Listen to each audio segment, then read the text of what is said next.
এই গরমে দুধটা আমরা কিভাবে এনজয় করব? টক দই আকারে, ঘোল বা মাঠা আকারে, কোনটা আমাদের শরীরের জন্য উপকার হবে? বর্তমান প্রচুর গরম পড়েছে। গরমে যদি আমরা দুধটাকে এনজয় করতে চাই তাহলে দুধটা আমরা একটু ঘোল বা মাঠা করে খেতে পারি, বা যদি একটু লাচ্ছি করে খেতে পারি তাহলে আমাদের শরীরের জন্য বেশি ভালো, বা বুরহানি করেও খাওয়া যায়। কিন্তু সরাসরি দুধটা না খাওয়াটা সে সময় বেশি ভালো, কারণ দুধে যেহেতু পর্যাপ্ত শর্করা এবং পর্যাপ্ত ফ্যাট থাকে যেটা আমাদের শরীরকে আরও গরম করে দিতে পারে।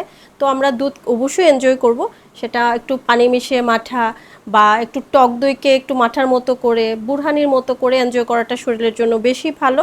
এবং এটা নর্মাল টেম্পারেচারে, অতিরিক্ত কম তাপমাত্রায় না, আবার উচ্চ তাপমাত্রাটা নেওয়াটা শরীরের জন্য ভালো হচ্ছে না। তো আমরা নর্মাল টেম্পারেচারে যদি ঘোল করে খাই, ওটার মধ্যে যেন আমরা অল্প পরিমাণে লবণ দিতে পারি, যেহেতু আমাদের ঘামের একটা সমস্যা থাকে, বিশেষ করে গরমে আমরা প্রচুর ঘামি, সেই ক্ষেত্রে একটু সামান্য পরিমাণ লবণ ব্যবহার করা যাবে। কিন্তু চিনি ব্যবহার না করাটা ভালো আইডিয়া।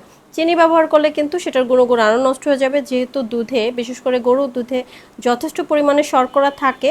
তো আমরা চেষ্টা করব চিনিটা অ্যাভয়েড করার জন্য, এবং দুধটাকেও যথেষ্ট পরিমাণে একটু সরিয়ে একটু লো ফ্যাট করে নেওয়ার জন্য ঘোল তৈরি করে বা টক দই আকারে খাওয়াটা আমাদের জন্য সেই সময় বেশি ভালো নর্মাল দুধের চেয়ে।